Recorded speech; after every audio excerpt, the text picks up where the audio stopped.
Les êtres humains ne souhaitent pas mourir, car au fond d'eux, ils savent qu'ils n'ont pas encore accompli tout ce pourquoi ils ont été créés. C'est pourquoi ils résistent à la mort. Mais lorsqu'une personne découvre son but et réalise sa destinée, elle accepte la mort. En effet, la mort ne constitue pas une menace pour celui qui a trouvé sa vocation. L'apôtre Paul, par exemple, n'avait pas peur de mourir. Il l'a même fait volontairement, affirmant « J'ai terminé ma course, j'ai gardé la foi.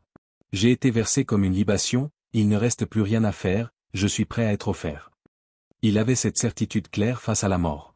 Il est essentiel de comprendre cela, car la question du but et de la destinée est cruciale. Ces deux mots sont fondamentaux. Lors de cette session, nous allons aborder les principes du succès personnel selon une perspective du royaume. Le succès est recherché par chaque être humain, tout le monde veut réussir. Cependant, pour réussir dans la vie, il y a des questions importantes auxquelles chaque individu doit répondre. Ces questions influencent chaque aspect de notre vie. Elles déterminent ce que nous faisons et sont la source de nos actions. Ces questions sont tellement puissantes qu'elles régissent tout ce qui se passe sur cette planète.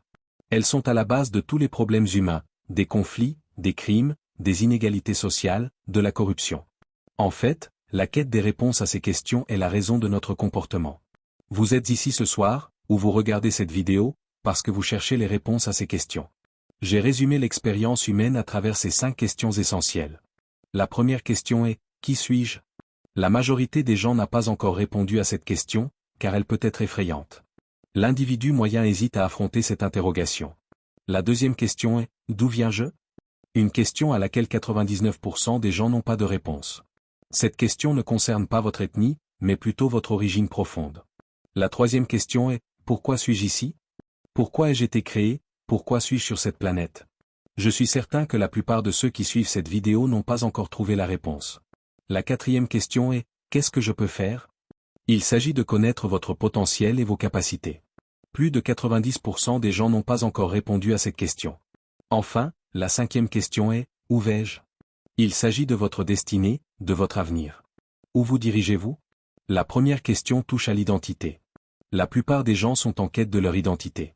C'est pourquoi beaucoup cherchent à s'identifier à d'autres, en portant des marques comme Michael Jordan, Pierre Cardin ou d'autres, car ils n'ont pas encore trouvé leur propre identité. Ils veulent se sentir importants, comme ces figures publiques. C'est ainsi que les jeunes se retrouvent dans des gangs, commettant des actes violents juste pour obtenir une paire de baskets ou une veste de marque. Ils cherchent à se construire une identité à travers ce qu'ils possèdent, ce qu'ils portent. À 6h08, tu cherches profondément à t'identifier en te conformant à ce que d'autres personnes font. C'est pourquoi tu suis la mode du moment, car tu n'as pas encore trouvé ton identité. Tu essaies de rester à la mode en répondant à la question « Qui suis-je » Certains parmi vous ont perdu leur identité et ressemblent à d'autres, ce qui montre que vous êtes en train de chercher cette réponse. Vous n'êtes pas satisfait de votre visage, de votre corps, et vous vous faites du mal en tentant de ressembler à quelqu'un d'autre. Vous vous détestez et vous n'acceptez pas ce que vous êtes, ce qui vous empêche de trouver qui vous êtes vraiment. C'est la raison pour laquelle l'industrie de la mode profite de ce manque de confiance en soi et vend l'image d'autres personnes. La deuxième question essentielle est d'où est-ce que je viens? C'est une question liée à l'héritage, à la source. Beaucoup répondent « je viens d'Afrique » ou « je viens de la Jamaïque », mais ce n'est pas la réponse complète. Certains ignorent même leur propre identité. Si tu cherches tes origines à travers ton ethnie, tu risques de te perdre. Il est impossible de savoir qui tu es si tu ne sais pas d'où tu viens. Et tant que tu n'as pas trouvé la réponse à cette question, tu ne peux pas découvrir pleinement qui tu es. La troisième question, la plus difficile, est « Pourquoi suis-je ici » Cette question touche à ton but dans la vie. Si tu ne sais pas d'où tu viens, ni qui tu es, tu ne peux pas comprendre pourquoi tu es là. C'est la question du sens de la vie. La quatrième question est « Qu'est-ce que je peux faire » C'est la question du potentiel. Combien de gens vivent en dessous de leur capacité réelle? Environ 95% des gens ne réalisent même pas un dixième de leur potentiel. Ce que tu es aujourd'hui ne reflète pas ce que tu pourrais être. L'industrie culturelle essaie de te définir ce que tu peux et ne peux pas faire. Le système éducatif, en particulier, te mesure par des examens qui ne sont qu'un reflet limité de ta capacité. Des gens comme Bill Gates, qui n'ont pas terminé leurs études, prouvent que le système éducatif n'est pas conçu pour mesurer ton potentiel réel. Ne laisse pas le système te définir. Tu es bien plus que ce que l'on a pu te dire. Trop de gens vivent encore avec les blessures d'examens passés, croyant qu'ils ne sont pas assez bons ou capables. La Bible nous dit, Dieu soit vrai, et tout homme menteur. C'est pourquoi je ne fais pas confiance aux jugements extérieurs. Tu ne dois pas te laisser définir par ce que les autres pensent de toi. Ce qui importe, c'est ce que Dieu pense de toi. Je n'ai pas besoin de l'approbation des autres, j'ai appris à m'aimer avant que quiconque ne me connaisse. Et tout ce que je le fais pour honorer Dieu. Il est crucial de ne pas laisser les autres dicter ce que tu peux accomplir. Les questions que nous abordons ici sont fondamentales pour comprendre l'être humain. Elles déterminent ton chemin et ton succès.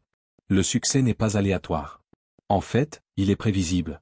Nous pouvons prédire si quelqu'un va réussir avant même qu'il ne réussisse, car la vie suit certaines lois. Dieu a conçu la vie pour que le succès soit accessible, mais ce succès dépend de nos choix. Aujourd'hui, ce que tu es devenu est le résultat de ce que tu as choisi d'être. C'est ce que tu as décidé, que tu sois dans la pauvreté, le manque ou dans le succès. La vie a été créée de manière à ce que tu réussisses, car Dieu a conçu ton succès pour être en harmonie avec son but. Le succès de tout ce que Dieu a créé reflète sa réputation. Chaque produit créé par un fabricant porte sa marque, et de la même manière, ton succès est une marque de Dieu. Regardez bien, sur ta voiture, il y a un nom. Ton iPad a aussi un nom, tout comme ton téléphone qui porte une marque. Sur les produits Apple, comme l'iPhone, il y a le logo d'Apple. Mercedes a son emblème, et Rolls-Royce, Mercedes, Apple, ou Microsoft, chacun de ces grands noms est accompagné de son image, ce qui reflète leur identité. L'image ou le nom qui apparaît sur un produit, c'est ce qu'on appelle une marque. Et cette image, ce symbole, c'est ce qui définit le produit. Une fois que le produit est conçu et prêt à être vendu, c'est la dernière chose qu'on y ajoute, pour montrer qu'il est terminé. Ce processus est le même pour tous les produits. La dernière étape de fabrication, c'est l'ajout du nom ou du logo. Je vais répéter cela une dernière fois. La dernière chose qu'on ajoute à un produit, c'est l'image de la marque, après que le produit soit complètement fabriqué. Prenez par exemple les ordinateurs, on ne met pas la marque avant la fin de la fabrication, c'est seulement à la toute fin qu'on appose le logo sur le produit. Quand tu achètes un téléphone, il est déjà terminé avant même que tu puisses l'acheter. Aucun produit ne quitte une usine sans avoir été testé. Ces tests sont cruciaux, car les fabricants s'assurent que le produit fonctionne parfaitement. Avant même que le produit soit mis en vente, il est testé sous toutes ses formes, chaque fonctionnalité, chaque composant. Et une fois testé, ils apposent leur logo avec assurance, parce qu'ils savent que leur produit est prêt et qu'il va bien fonctionner. Le manuel qui accompagne le produit est une promesse de qualité. Ce manuel détaille les fonctionnalités, comme la capacité de passer des appels, se connecter à Internet, envoyer des messages, etc. Ces fonctions sont vérifiées et testées avant même que le produit n'arrive chez vous. Lorsque vous ouvrez ce manuel, il contient des informations qui vous permettent de comprendre comment exploiter toutes les fonctionnalités de votre appareil. Pourtant, la plupart des gens ne prennent même pas le temps de le lire. Combien d'entre vous ont lu le manuel de votre voiture, de votre iPhone ou de votre iPad? C'est pour cela que vous ne savez pas toujours utiliser pleinement ces appareils. En réalité, lorsque tu n'exploites que quelques fonctionnalités de ton appareil, tu n'utilises pas tout son potentiel. Tu vis en dessous de ce que l'appareil peut réellement offrir. Beaucoup de gens font pareil avec leur propre vie, ils se contentent de fonctionner sans exploiter leur plein potentiel. Tout comme avec leur téléphone, ils n'utilisent que les fonctionnalités de base. Il y a des personnes qui se lèvent, vont travailler, rentrent chez elles, dorment, se lèvent à nouveau, partent au travail et recommencent ce cycle sans fin. Cela se répète chaque jour, tout le temps. Pourquoi? Parce qu'elles n'ont jamais pris le temps de comprendre ce que Dieu a prévu pour leur vie. Elles suivent une routine mécanique. Mais Dieu a une promesse pour toi, comme une entreprise qui garantit ses produits, il offre une garantie sur ta vie. Si quelque chose ne va pas, si tu rencontres un problème, tu peux le remettre entre ses mains, et il te réparera, gratuitement. Il changera ce qui ne va pas et te le renverra neuf, à ses frais. Ces entreprises, qui ne te connaissent même pas, font cela parce qu'elles veulent protéger leur réputation. Elles agissent pour leur nom, pour l'image qu'elles veulent projeter. De la même manière, quand un fabricant remplace une pièce défectueuse, il ne le fait pas parce qu'il t'aime, mais pour protéger son nom et sa réputation. Dieu a créé l'homme avec soin. Quand il a formé l'humanité, il a mis son image sur toi. Ce n'est pas un hasard si Dieu t'a créé ainsi.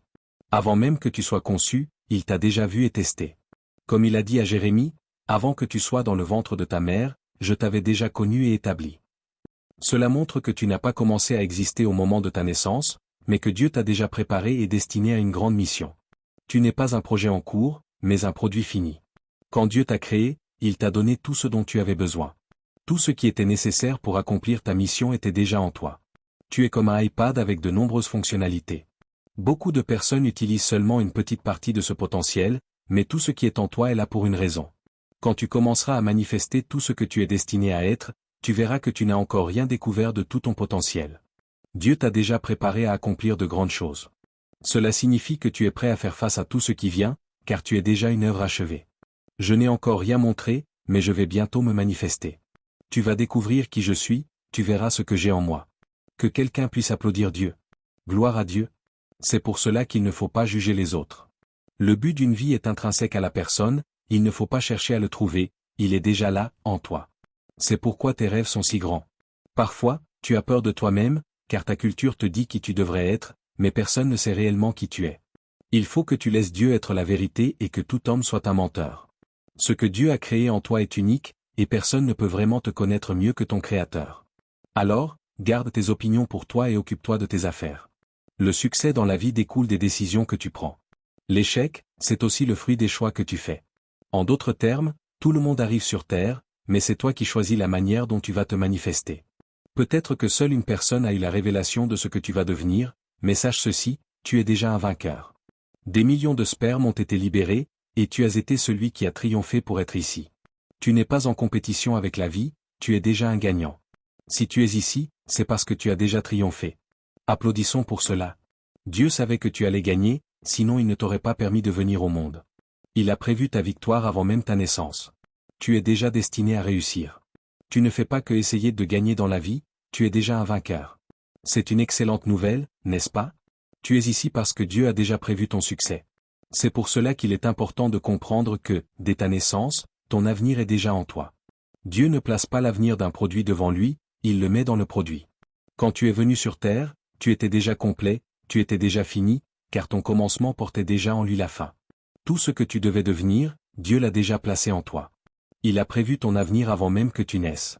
Donc, ton avenir ne se trouve pas devant toi, mais il est déjà en toi. Dieu connaît la fin dès le commencement. Ce que tu vas devenir, tu l'as déjà en toi. Tu n'as pas à chercher ta destinée, elle est déjà là, en toi. Tu es là pour manifester ce que Dieu a déjà préparé pour toi. Vieillir sans grandir, c'est comme être dans une confusion totale. Le vrai problème, c'est que tu as vieilli, mais ta façon de penser a été altérée. Tu te souviens, quand tu étais enfant, tu croyais en tout ce que tu pensais. Mais à un moment donné, on t'a dit, arrête de rêver, reviens à la réalité. Ce sont ces personnes qui brisent les rêves, celles qui t'accompagnent tout au long de ta vie, notamment tes parents. Trouve juste un emploi, termine tes études et cherche un métier. Ce sont eux qui étouffent tes rêves, qui t'enseignent à faire ce qui rapporte de l'argent plutôt que ce que tu aimes. Ils t'ont dit d'arrêter de penser comme un enfant, de ne pas être idéaliste, et t'ont dit que tu ne serais jamais mère, que tu devais te contenter d'un emploi comme conducteur de bus. Quand tu étais petit, tu rêvais de devenir médecin, mais dans ta famille, ce n'est pas le métier qui se fait. On t'a dit que tu devais être charpentier, car c'est ce qu'on connaît. Là où je veux en venir, c'est que ce que tu veux vraiment faire, ce que tu pensais d'abord, c'est ce qui compte. C'est ce que tu es réellement. C'est ce qui te rend malheureux aujourd'hui, ce qui te fait détester ton travail, les lundis matins et les embouteillages. Tu fais quelque chose que tu n'aimes pas, parce qu'on t'a détruit intérieurement. Et puis Jésus revient sur terre après 2000 ans et dit, si tu veux vivre dans mon royaume, tu dois renverser ta façon de penser. Si tu ne redeviens pas comme un enfant, tu ne pourras pas entrer. Tu as trop grandi, tu es devenu un adulte, et c'est ce qui t'empêche de payer ton loyer ou de gérer tes factures. Tu es devenu ce qu'on attendait de toi, ce qu'on t'a dit que tu devais devenir. Regarde-toi, tu n'es qu'un numéro dans une entreprise, tu ne fais pas la différence dans le monde. Tu survives, mais tu n'impactes pas. Je veux te montrer qui tu es, et cela commence par retrouver ce rêve que tu avais quand tu étais enfant. À 12 ans, tu disais, je veux m'occuper des affaires de mon père. Je me demande qui tu es réellement à l'intérieur. Tu cherches à t'en libérer, mais tu es piégé dans une culture qui ne croit pas en toi. Je viens te dire la vérité aujourd'hui, et cette vérité te rendra libre. Libre de tout ce qu'on t'a menti. Si tu crois en ce que je dis, ton but de vie est déjà tracé et il s'accomplira. Il est écrit que ce que Dieu a prévu pour toi se réalisera. Tu ne peux pas changer ce que tu es destiné à faire. Tant que tu n'as pas trouvé ton vrai but, tu seras frustré. Tu pourras toujours essayer de changer, mais tant que tu n'accepteras pas ce pourquoi tu es fait, tu ne seras jamais satisfait. La vérité, c'est que ton but est ta réussite. Si tu ne le trouves pas, tu vivras toujours dans le malheur. Souviens-toi de ce que dit le livre des Proverbes, ton but est la clé de ta réussite. C'est ce que le diable veut que tu oublies, car il sait que ton but est la seule chose qui peut réellement te propulser dans la vie.